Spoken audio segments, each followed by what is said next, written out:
कल्पवृक्ष भगवान की जय, विश्वनाथ की जय।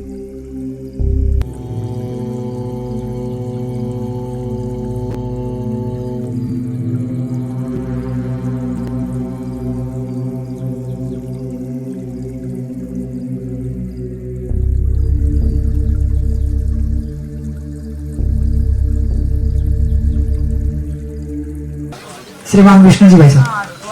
पूज्य महाराज श्री के पावन सानिध्य में हरियाली अमावस्या के इस पावन अवसर पर, सोमवती अमावस्या के इस पावन अवसर पर आयोजित कल्पवृक्ष पूजन और परिक्रमा के इस कार्यक्रम में बड़ू की पधारी हुई धर्मपरायण जनता जनार्दन का मैं आभार व्यक्त करता हूं, जिन्होंने एक ऐसी परंपरा की शुरुआत की कि दुनिया के किसी भी कोने में रहूं, लगभग मैं जितना अपने गांव को याद करता हूं उतना बड़ू को भी याद करता हूं। वर्ष 2007 में मेरे मित्र ने मुझे फोन किया। मैं घर छोड़ के बचपन में आ गया था, आप में से अधिकतर लोग जानते हैं, घर बार छोड़ के जल्दी आ गए थे तो थोड़ा संघर्ष होता है। एक जिद होती है ना कि माँ बाप से कुछ नहीं लेंगे, कमाएंगे भी नहीं, सिर्फ समाज सेवा करेंगे, तो बिना पैसे के कैसे करेंगे। ऐसे हालातों में था। मुझे मेरे मित्र गौरी शंकर की बात याद है। उसने मुझे फोन किया और कहा कि बड़ू आ जाओ, कमरा किराए की व्यवस्था भी हो जाएगी और 3 दिन से रोटी कब खाई। मैंने कहा 3 दिन हो गए, तो बोले वो भी व्यवस्था आटे वाटे की हो जाएगी। तो उस दिन मैं यहाँ बड़ू आया था और पर्वत सर तक मैं पहुंच गया था। वहां से मुझे गांव वालों ने, परमानंद जी और ये लोग मुझे बुला के लेके आए थे किस साधन से। वो शुरुआत यहाँ से बड़ू से हुई। कल्पवृक्ष यहाँ पर स्थापना हुई। गांव में बहुत अच्छा सारा कुछ आप सब लोगों को पता है। यूट्यूब पे श्री कल्पतरु संस्थान के माध्यम से कई सारी जानकारी आपके पास पहुंचती रहती है। उन संघर्षों में बड़ू आना,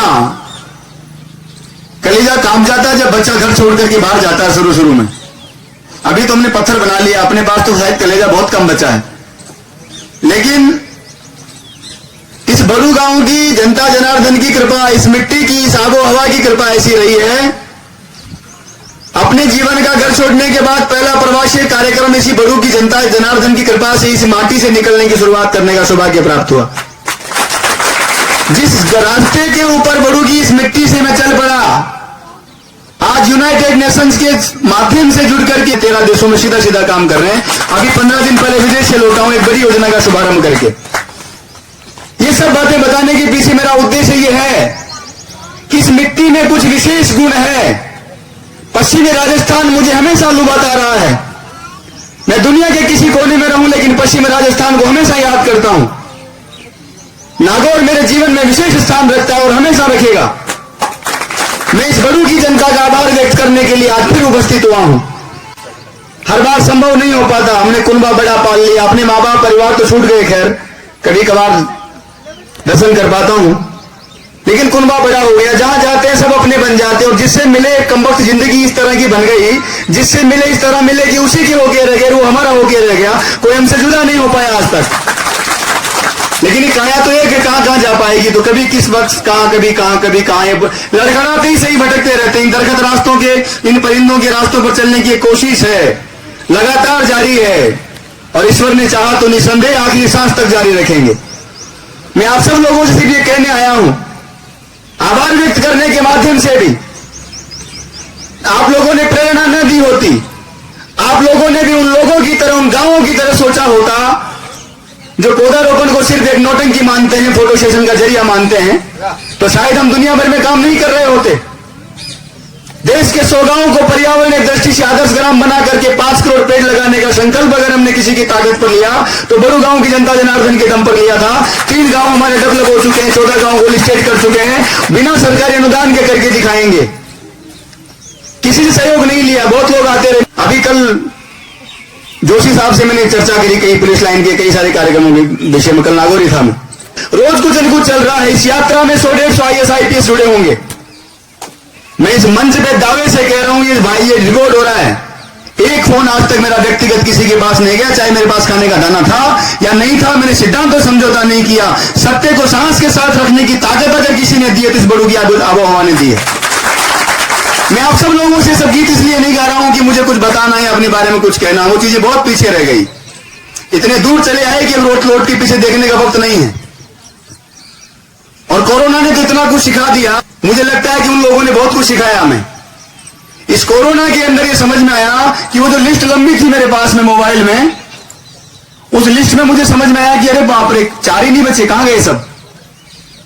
और बात छोटी सी कि ऐसा कर दीजिए, वहां ऐसा कर दीजिए, वहां ऐसा कर दीजिए। घरों में दुबक कर रह गए लोग, जानवरों की हालत खराब हो गई।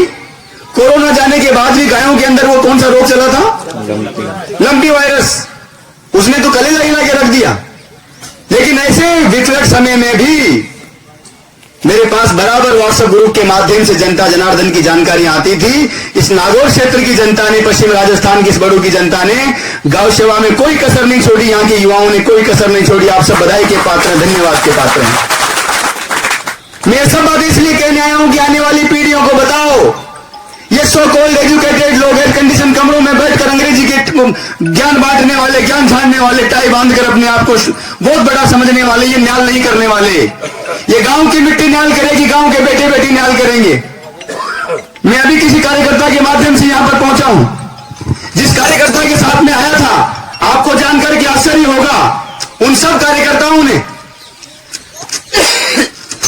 अपने अपने नवाचारों के माध्यम से इस राष्ट्र और समाज को कहीं न कहीं पुनर्जीवित करने का काम किया है।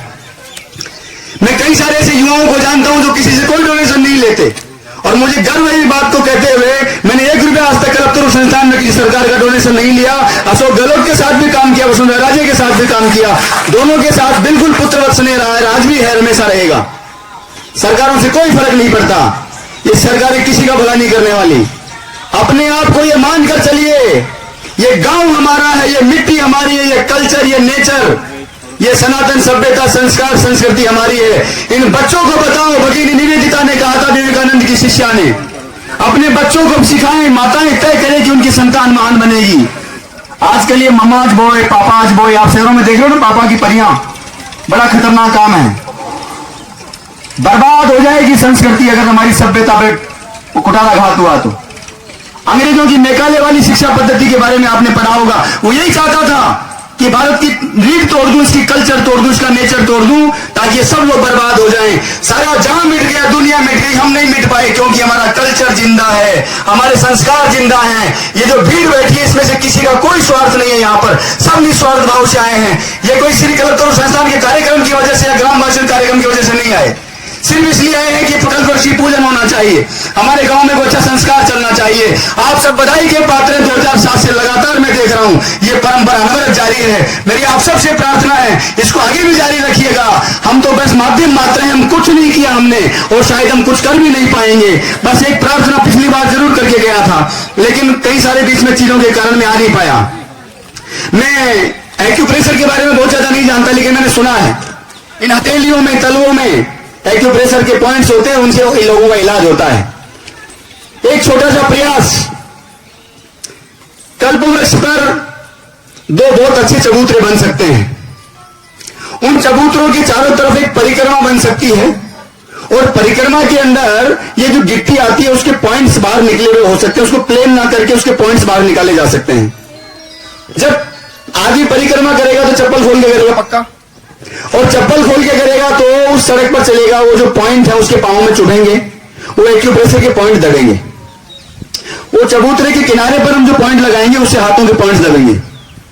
आपकी परंपरा का सम्मान भी होगा, सम्मान भी होगा, और स्वास्थ्य भी कहीं न कहीं संबल महसूस करेगा।